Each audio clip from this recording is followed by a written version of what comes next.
It is a well-known historical fact that Germany and the Soviet Union divided Eastern Europe in 1939 with the Molotov-Ribbentrop Pact, of which the biggest victim was Poland, which was torn in two. Lesser known is the division of Lithuania, of which the central point is the region known as Memel and port city of Klaipėda. It was just days after the German invasion of the Rump Czechoslovak state that on the 23rd of March, Lithuania ceded the Klaipėda region to Germany.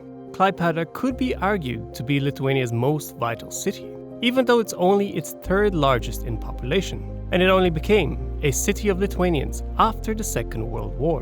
What sets it even more apart is the fact that as the major Lithuanian port, it is not the country's capital, like how Riga is for Latvia and Tallinn is for Estonia.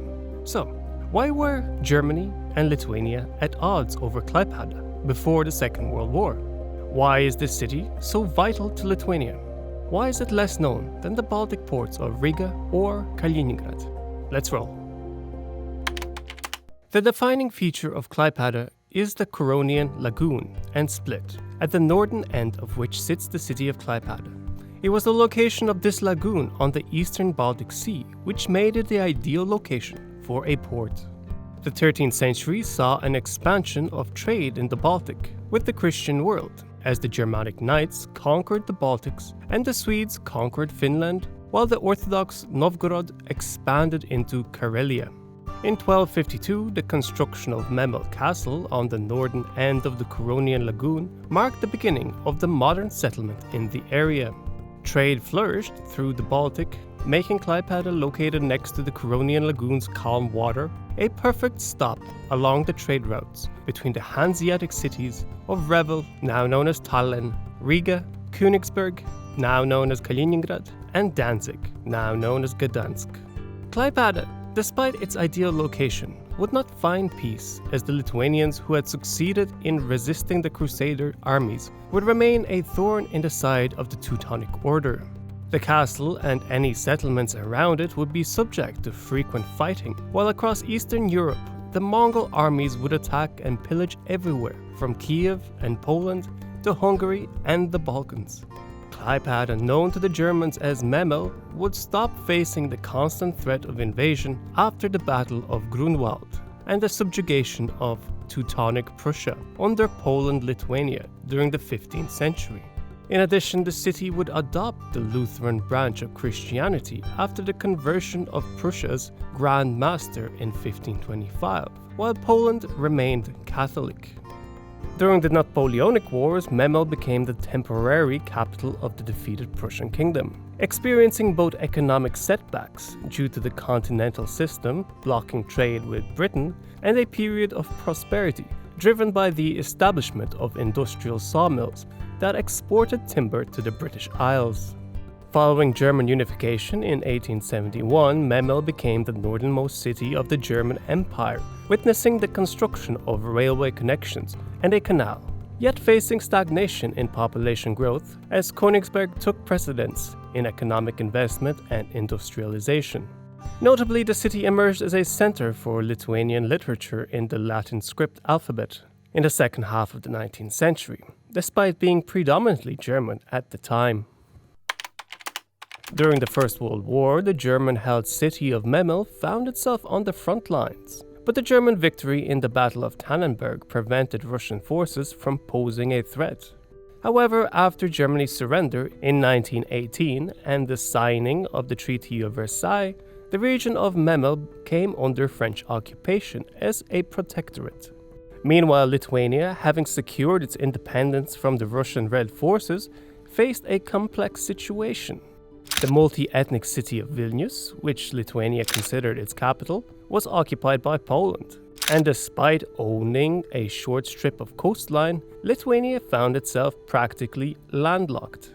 This precarious situation left Lithuania grappling with territorial disputes and a challenging geopolitical landscape as it sought to establish its sovereignty. Unlike Latvia and Estonia, which both had their largest port cities be their capitals as a legacy of the Hanseatic League, establishing them as trading ports, the Lithuanians inherited only a 30-kilometer stretch of sandy beaches, unfit for a commercial port. Meanwhile, just south of the Lithuanian border in East Prussia was the German city of Memel under French occupation, boasting the natural harbor on the Curonian Lagoon. This port had been the primary port used by the Lithuanians to export goods like grain, when both it and Prussia were under a union with Poland. Though it seemed that Lithuania was poised to become reliant on a free state of Memel for its access to the sea, like the Poles became reliant on the free city of Danzig in 1920.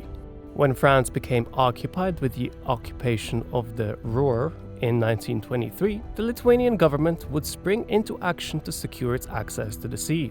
When attempts to have the region of Memel known to Lithuanians as Klaipėda be diplomatically transferred to Lithuania failed, the Lithuanian government, in a secret session, began organizing a revolt. The city of Klaipėda became the front line in a propaganda war, as Prussian Germans decided to retain their political and cultural dominance, while Prussian Lithuanians sought security for their local culture, different from Lithuania. Lithuanian industrialists in turn supported unification with Lithuania, expecting cheap labor and raw materials from Lithuania. The Lithuanian government supported pro-Lithuanian organizations, while it also restricted the trade of food to the region to demonstrate the city's reliance on Lithuania. The revolt began on January 10, 1923, as over 1,000 volunteers crossed from Lithuania to the Klaipėda region, who on their way to the city were joined by more sympathetic locals. By the next day, the pro-Lithuanian forces had secured the entire region, while the city remained in the hands of the Mandate's forces. After the French administration of the city refused to surrender, fighting for the city began on January 15th. The pro-Lithuanian forces attacked a force of French soldiers, German policemen, and civilian volunteers. After a brief skirmish, a ceasefire came into effect. In the aftermath, the region and city of Klaipėda were transferred to Lithuania under the Klaipėda Convention, which in exchange guaranteed the local population a status of autonomy. And so the city of Klaipėda quickly became one of, if not the most important city for Lithuania, as it came to account for 30% of the country's economic output, while 70 or 80% of its foreign trade passes through the city's ports. The city would see Lithuanian attempts to re-Lithuanize the Prussian Lithuanians, whose religion and culture had diverged from the rest of Lithuania due to centuries of separation. This process was carried out through the promotion of the Lithuanian language, culture, and education, but it was opposed by the locals, who desired to retain their unique identity.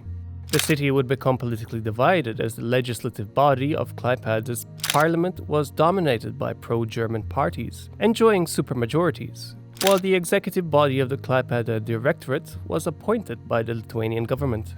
These divisions would further grow with the rise of the National Socialists in Germany.